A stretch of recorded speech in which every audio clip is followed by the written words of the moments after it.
Kwa majina naitwa Dr. Nuru Yunge, ni mganga mkuu wa halmashauri ya wilaya ya Shinyanga. Kama Wizara ya Afya na kwa kushirikiana na ofisi ya Rais TAMISEMI ilivyotangaza kwamba tutakuwa na chanjo ya matone ya kuzuia ugonjwa wa polio kwa watoto chini ya miaka 10. Halmashauri yetu ya wilaya ya Shinyanga ni pia itatoa huduma za chanjo. Walengo wetu wa chanjo ni 166,000 au ni watoto ambao wako chini ya miaka 10.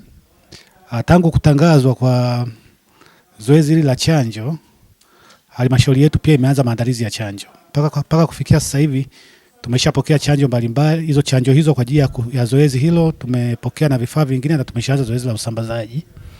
Na leo hii tuko kwenye zoezi la usimamizi. Leo tunafanya mafunzo kwa ajili ya wasimamizi wa huduma za chanjo. Tunao wasimamizi 60 kwenye halmashauri yetu. Wasimamizi hawa ni maafisa elimu kata, wajumbe wa timu ya usimamizi wa huduma za afya halmashauri ambao ni CHMT yao, pamoja na maafisa afya ndio watasimamia zoezi hili.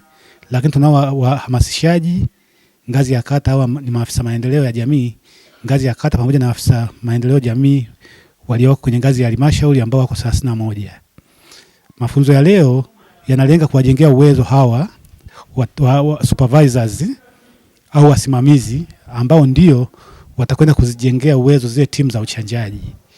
Halmashauri yetu ina timu za uchanjaji 371 ambazo zote hizi zinatakiwa zijengewe uwezo ili kufanikisha zoezi hilo la chanjo litakalofanyika kwenye halmashauri yetu kuanzia tarehe 24 hadi tarehe 27 mwezi huu wa 3 mwaka 2026.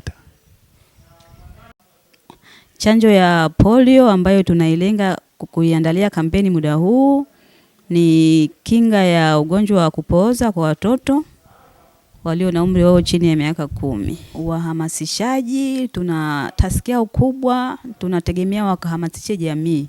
Unajua jamii kuna wengine wako mbali na vyombo vya habari, wengine mpaka hivi tunaendesha mafunzo hawana taarifa ile zoezi. Kwa hiyo tukaona tuwashirikishe maendeleo ya jamii ili watufikishie habari, kwa mjua mlengwa ni mwananchi mwenyewe ambaye ana mtoto ndo mlengwa. Kwa hiyo wa maendeleo ya jamii watufikishie habari kwa mlengwa mama au mzazi wa yule mtoto. Mimi ni wasihi tu wazazi, chanjo hii ni salama na imethibitishwa, na hakuna chanjo au dawa au kifaa chochote ambacho kina madhara tukaletewa kwenye jamii yetu. Kwa hiyo ni wasihi wazazi wajitokeze kwa wingi, chanjo hii ni salama kabisa.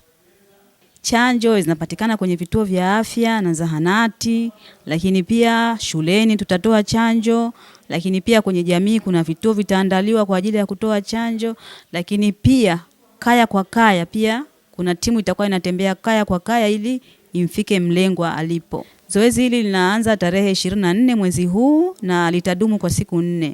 Kwa hiyo tunategemea tarehe 24 lianze na lishie tarehe 27 mwezi huu.